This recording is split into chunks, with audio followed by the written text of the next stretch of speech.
A glossary. Bad, obsolete, superseded by insane, mentally ill, sick. Good, obsolete, superseded by sane, mentally healthy, healthy. Ethics, obsolete, superseded by the diagnosis and treatment of disease. The liberal scientific ethic. If it's bad for you, it should be prohibited. If it's good for you, it should be required. The therapeutic ethic. Convict and punish the innocent, and call it mental hospitalization. Diagnose and excuse the guilty, and call it the insanity defense. The safest sin, envy, which is easily disguised as enthusiasm for equality. The most dangerous virtue, tolerance, which is easily construed as sympathy for subversion. The principle of tyranny, anyone not for me is against me. The principle of tolerance, anyone not against me is for me. The three principal rules of conduct. 1. The golden rule, do unto others as you want them to do unto you.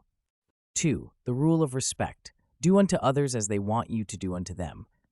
3. The rule of paternalism, do unto others as you, in your superior wisdom, know ought to be done unto them in their own best interests. Rules of conduct according to the ethics of autonomy. Criticize the oppressor, but do not humiliate him. Defend the oppressed, but do not glamorize him. Respect everyone, regardless of merit or position. Bestow admiration and love because it is deserved, not because you need others to protect and love you. Know your enemies, avoid them if you can, intimidate them if you can't, subdue them if you must.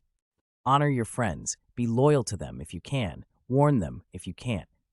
Nobody may compel me to be happy in his own way, said Kant. Paternalism is the greatest despotism imaginable. I agree, but it is difficult to imagine what the world would be like if the majority of people believed this and acted accordingly. To forgive all is to demand all. Property is theft, declared Proudhon.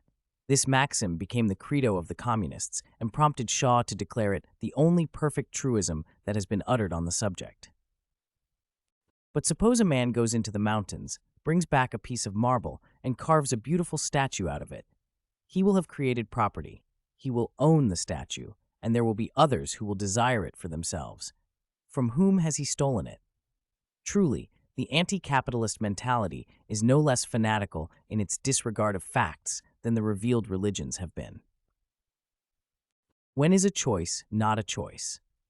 Whenever someone claims it is not and someone else believes him.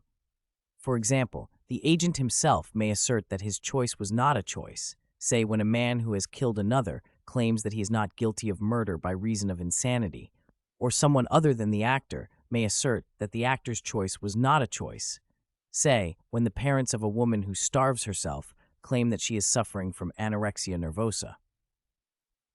Every benefactor wants to control his beneficiary. The priest controls in the name of God, the physician in the name of health. This universal propensity to control others conflicts with and contradicts the aim of making man a genuine moral agent. Adam Smith asserted, in effect, that it is more important that the consequences of a person's action be beneficial than that his motives be benevolent. Having good intentions is thus a claim especially fitting for paving contractors bidding on resurfacing hell. Persons who parade such a claim are ipso unfit to guide individuals or groups through the labyrinth of life. The maxim, honesty is the best policy, is incomplete. Completed, it would read, honesty is the best policy toward those who are honest and the worst toward those who are dishonest. Saliva is a watery mucoid secretion in the mouth. Spittle is the same thing spit out. This simple distinction epitomizes the basis of most ethical judgments. What is inside is ours and is good. What is outside is not ours and is bad. The three justifications for medical, psychiatric intervention: pathology, permission, paternalism. In other words, treatment may be premised on illness, consent, or benevolent coercion. There is enough infection and death in the world. Under no circumstances should the physician himself infect and thus kill his patients. To Ignaz Semmelweis, that seemed like elementary obstetrical ethics. Mutatis mutandis. There is enough coercion and unfreedom in the world. Under no circumstances should the physician, psychiatrist, himself coerce and thus render even more unfree his patients. To me, this seems like elementary psychiatric ethics. If a person claims that a compulsion causes him to conduct himself in a way he does not want to, then it becomes reasonable to compel him by force to submit to treatment, to enable him to resist his involuntary behavior. Thus, have compulsion and compulsory treatment displaced responsibility and punishment. In our age, liberalism, statism, and psychiatry have conspired not so much to destroy the concept of responsibility as to pervert it. I refer to the ethical outlook widely accepted by contemporary intellectuals and progressives as scientific, that human failure is due to inadequate parents or social systems, but that human achievement is the result of creativity, intelligence, and hard work. We are not responsible for our bad deeds and should not be punished for them, but we are responsible for our good deeds and should be praised and rewarded for them. The psychiatrization of ethics cuts both ways, one more familiar than the other. One is to use psychiatric explanations to make bad behavior, one's own or that of others, look good or at least not blameworthy, as in the insanity defense. The other is to use psychiatric explanations to make good behavior look bad or at least not praiseworthy, in what might be called the insanity offense. For example, a person might attribute his own loyalty and reliability to guilt or the desire to avoid disapproval, or a zealous anti-capitalist might attribute the affluence and peacefulness of the Swiss to greed and cowardliness. In all these manifestations, we see psychiatry at work, undermining, confusing, and destroying our sense of right and wrong. It does seem, laments Barbara Tuchman, that the knowledge of the difference between right and wrong is absent from our society, as if it had floated away on a shadowy night after the last World War.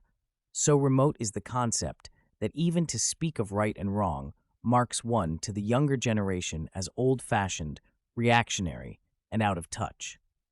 Ironically, Tuchman herself has been an enthusiastic supporter of the mental health movement and a prominent practitioner of the art of psychohistory, enterprises whose main mission has been the very destruction of the differences between right and wrong that she bewails.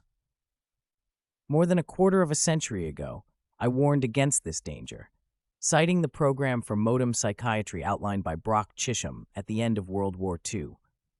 The reinterpretation and eventual eradication of the concept of right and wrong are the belated objectives of all effective psychotherapy.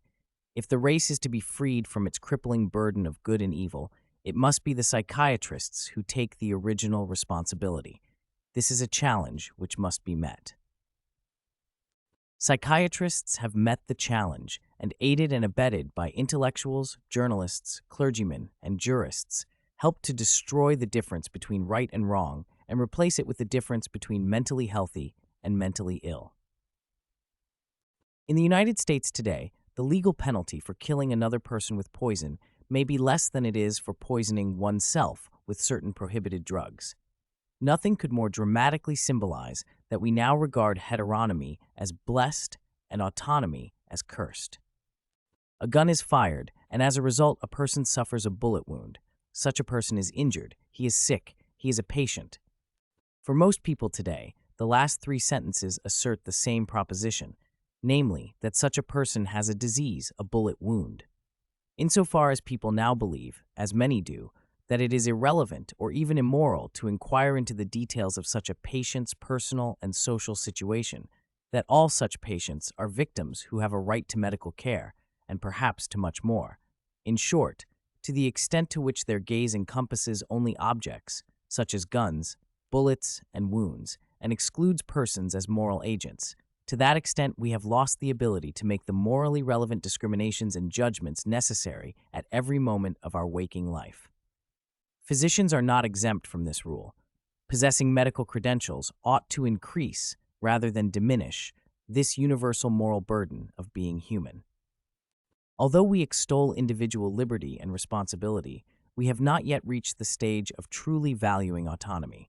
In the past, the ideal person was one who allowed himself to be saved by God or Jesus, in short, by divine intervention.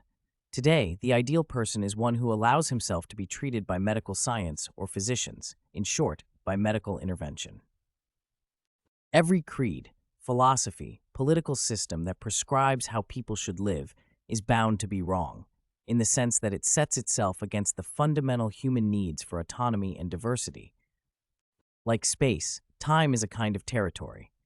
As contending armies cannot occupy the same geographic territory, so contending activities cannot occupy the same time. Should man spend his time worshiping God, procreating and nurturing future generations, or creating objects or spectacles that amuse or please others? Oriental man, devoid of a tradition of capitalism and individual liberty, sees meditation as the broadest and most beautiful boulevard leading to what he calls enlightenment. Occidental man, bolstered by a tradition of capitalism and individual liberty, sees work useful for others as the broadest and most beautiful boulevard leading to what he calls prosperity and a higher standard of living. Since each tradition reinforces its own moral premises and neither can accommodate the other, it is small wonder that when East and West meet, each thinks the other has found the way. To survive as organisms, we must destroy other living things, animals, vegetables, and live off the chemicals of which they are composed as physical objects. In this sense, we are biological cannibals. Similarly, to survive as social beings, we must invalidate other human beings, scapegoats, and live off the legitimacy of which they are composed as spiritual beings. This is what I mean when I say that we are, indeed, seem condemned to be existential cannibals. Only after recognizing this can we intelligently consider which form of existential cannibalism is morally superior or inferior to which other, and why. In the eternal struggle between good and evil, good is at an irreducible disadvantage. It has no future, whereas evil does. Since human beings are fundamentally future-oriented, they have an insatiable incentive for being fascinated with evil in all its guises, that is, with guilt and shame, poverty and stupidity, crime, sin, and madness. Each of these is susceptible, at least in principle, to being reformed, remedied, or righted in one way or another. But what can a person do with what is good, except admire it? Good thus frustrates precisely that therapeutic ambition in the human soul which evil satisfies so perfectly. Hence, Voltaire should also have said that if there were no devil, we would have to invent him.